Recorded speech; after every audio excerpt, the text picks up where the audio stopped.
Hey, everybody, and welcome to the Slow Smoke Business Podcast. I'm your host, Jarrod Morgan, and today we have a really fun episode where we're going to grill some pork chops, some good old-fashioned, basic pork chops, a family dinner staple, and we're going to talk about the 5 things that you can do to make sure that your business has a shot at being successful.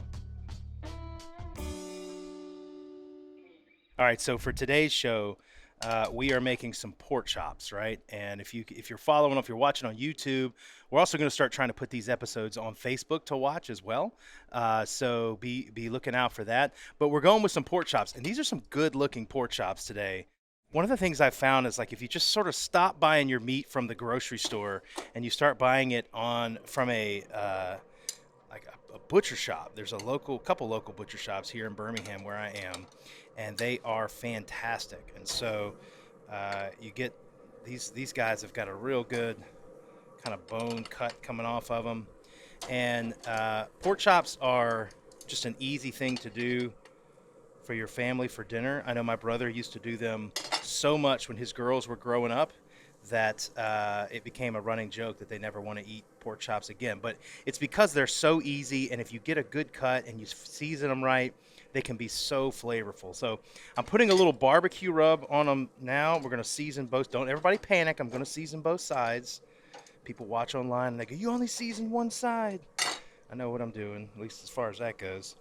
So we're going to season both sides. This is a pecan barbecue rub. I'm a big sort of pecan fan. I think it gives a sweetness to it and a little depth, kind of earthiness that I like. So we're going to season those. I've got it here on my pellet grill. We're going to put that down and run that at about 320 for a little while. When you cook something like that, it's so easy. You don't have to take it up to a certain temperature and wait. You can always just sort of come back and measure it, and as long as you get it to the safe serving temperature, you're in good shape. That's what I love about pork chops. They're really easy. So on today's episode, what we're going to be talking about are the 5 things that you can do to make sure that your business has a chance at being successful. Now, this is a presentation I gave at a college recently, and I really liked it. Got a lot of good feedback from the students. And what I mean by this is, when you're building your business, there's a lot of things you can listen to if you sort of plug into the Silicon Valley way of doing things. You might sort of build your business one way. If you sort of plug into a different style, you might build it a different way. This is what I would do if I was starting a business today, particularly if I was starting a tech business, but it really applies to everything.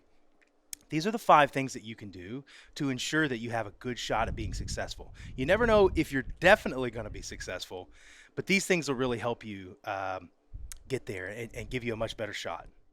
So the first thing is, I tell this to any startup that I talk to, you need to have a revenue model.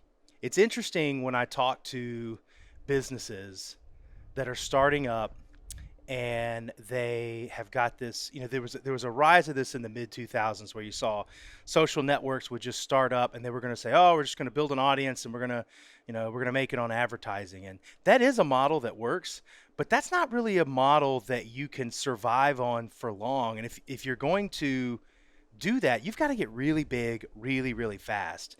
And it's really hard to do that without outside capital. And outside capital, unless you're living in La La Land in Silicon Valley or whatever, outside capital doesn't generally like to give money to people who don't have a revenue model. So the first piece of advice that I always give entrepreneurs when they're starting a business is figure out, how does your business make money? How does the money go from your customer, where they gladly give it to you, in exchange for something that they want or need, right? How does that work? What does the pricing model look like? Why are they going to do that? What is their alternative to doing that as well? So think about that. When people say a red flag I always see when I hear a startup talking is, I say, "Well, we don't have any competition." And that's always BS, right? You always have a competitor. Even if your competitor, right, is simply doing nothing, that's still your competitor. People don't have to do what it is that you're wanting them to do. And so you need to understand who your competitor is, why people would not choose your service and why they would choose your service. And then why are they going to pay you that money? Once you can actually articulate that to someone on the outside, you've got a better chance of raising money. But additionally, If you don't raise money, if you have a revenue model, you actually have a chance of surviving and being able to get to a place where you can survive off of your cash flow. So from the very, very beginning, understand your numbers, understand how the money flows into your business and then what your cost structure is going to be, and you have a much better chance of surviving.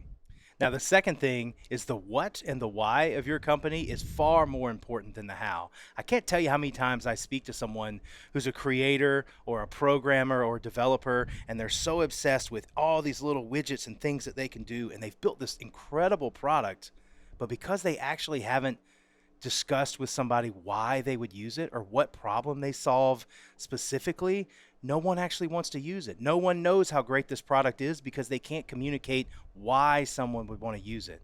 So before you even start building your product, you need to speak to someone that is going to use it, a potential user, and ask them lots of questions about the things that they're worried about and the problem that you think this is actually going to solve. And you have to ensure that your product is actually going to solve the problem. I can't tell you how many times I talk to companies who have a cool product and they're searching for a problem to solve with it. That's backwards, and that's not a great solution. Sometimes that works, but very usually it doesn't, right? So you want to make sure that if you're actually building something, you understand the why far more than you understand the how. The how you can figure out, but the why is essential. Number 3, and this applies to all organizations, not just startup businesses, it applies to everything. Surround yourself with really good people and get aligned, get on the same page. If you ask me what was the secret to Procter U's success through all the years, it was that we had really, really good people in our organization, and we all got on the same page, and we were all rowing the boat in the same direction. When you get a really good team and they're all motivated and they're all facing the same direction and they're all doing the same things, it's amazing what you can accomplish. And it's also amazing what kind of slack your customers will cut you as you're building something when they see that you're really good people and you're really trying to do a good job. So I would be very, very careful of the people that you add to your team. Make sure that they are go-getters, that they're actually going to work hard, they're going to stick with you through the tough parts, and then get on the same page. Number 4, and this is probably one of the biggest Jarrod Morgan mantras in the world, you need to be a progressionist and not a perfectionist. Now, what does that mean? If you're a progressionist, that means you prioritize progress on something, being a little better than the last time you did it, than trying to build something perfect before you ever launch it into the world. I speak to people all the time who are just they're in the lab and they're trying to build this perfect thing, not realizing that all the time you're wasting doing that is a chance for somebody to get ahead of you. Or if you could just focus on being a little better today than you were yesterday, or put a product out that's pretty good that you're going to quickly kill if it doesn't work, or that you're going to iterate on, or talk to your customers and try to solve their problem. And then if you don't, come back and make it a little better and a little better and a little better. Those organizations that put something out and then constantly make things a little better and a little better and a little better, they are always way, way, way further ahead than the people that sat back and tried to build the perfect thing before they ever launched and took a step. It is much more important for you to make progress on something than it is for you to be perfect. Perfect is never going to be achieved, but progress will move you forward. And lastly, and this is probably the biggest one, right?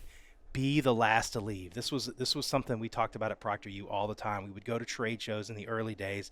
We'd go to like 100 different appearances a year, right? 150 sometimes. And that was a lot of time on the road, and we were spending time and money trying to get the word out there, just like you probably will do with your business. But the thing that we always did is we were the first to show up and we were the last to leave. We worked harder than anybody else in our space, and we were whipping butts from coast to coast because of that fact, because we were willing to work at night, work on the weekends, work early, stay late, do whatever it took. It's like when we had that episode with Emily Lay a few episodes back. There's a season for that, and that season is early in your story as an entrepreneur. So make sure that you are working your butt off, right? Be the last one to leave. Work harder than your competitors, and again, it's amazing how much farther you can get. So let's review those 5 things. The 5 things you need to do to make sure that your business has a great shot at being successful. The first thing is that you need to have a revenue model. How does the money actually get into your business and get spent? If you can figure that out, you have a chance. If you don't know that, you're never going to be successful. Number two, the what and the why of your company is far more important than the how. Figure out what your company is building, but more specifically, why your company is building it before you ever get into methods and how you're going to do it. The why of your company is so important. Number three, make sure you surround yourself with really good people and get on the same page as them. And number four, make sure that you're putting progress in front of perfection. Get a little better every day. Be better this week than you were last week, and you'll be better next month than you are this month. And the last thing, be the last to leave. Work harder than your competition. It sounds stupid. The secret really isn't a secret. Work harder than everybody else, and you'll be amazed how lucky you get when you work really, really hard. Now let's take an opportunity. Let's check on that pork chop one more time before we get out of here. All right, let's give a check on these pork chops here. Oh, yeah. So if you flip these over about midway through, you're going to start to see those grill marks. It kind of gets a little bit drier. The wetter side is usually the side that needs to be side up when you're cooking it. Looks awesome. I'm going to hit it with a little bit more barbecue rub on this side. I like mine good and seasoned. And that's how we do it. We're going to serve these up to the kids in a little while. They're going to love it. Thanks for watching the show. This has been the Slow Smoke Business Podcast. Make sure you subscribe and give us a 5-star review. Thanks.